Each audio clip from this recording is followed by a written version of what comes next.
I have some information that I think will be helpful to you.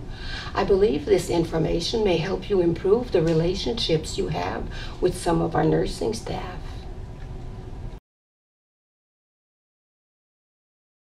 A few people have mentioned that over the last few weeks, you've lost your temper on a few occasions.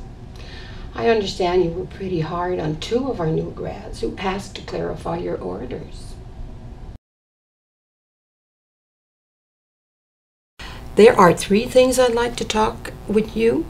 First, I'm concerned because the two new grads were humiliated, and as a result, everyone around you is starting to avoid you.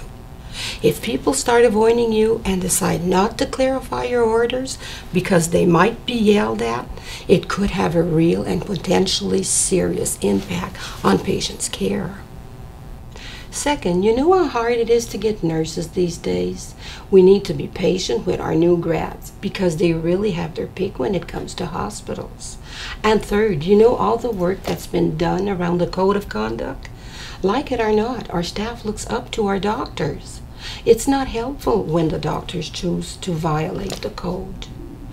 I'm very concerned about your behavior and its impact on the team.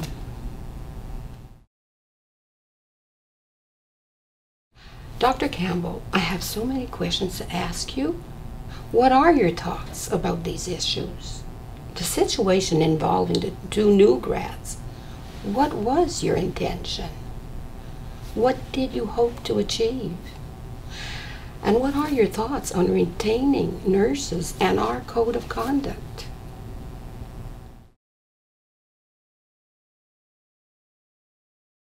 What are some things I can do to support you that you don't lose your temper? How can I help? What are some things we can do in the short term over the longer term? What behaviors could you choose that might better reflect your intentions? How could you react when staff call to clarify orders? What are some different behavioral choices you can make when staff asks stupid questions?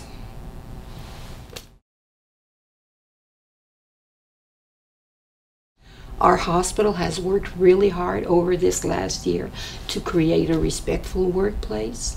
We do it because it's the right thing to do, and it's no longer an option.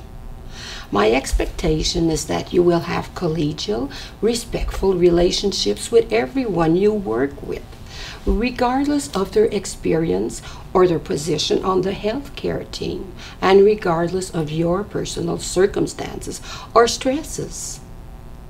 I want to let you know that the incident involving the two new grads have been documented. And if I hear of or observe another instance of unprofessional behavior, I will be required to take further action. I hope it goes without saying that you are a superb clinician and a real asset to our department and the hospital. I am absolutely certain that you can turn this around and that the incidents of the last few weeks are more a reflection of you being exhausted than anything else.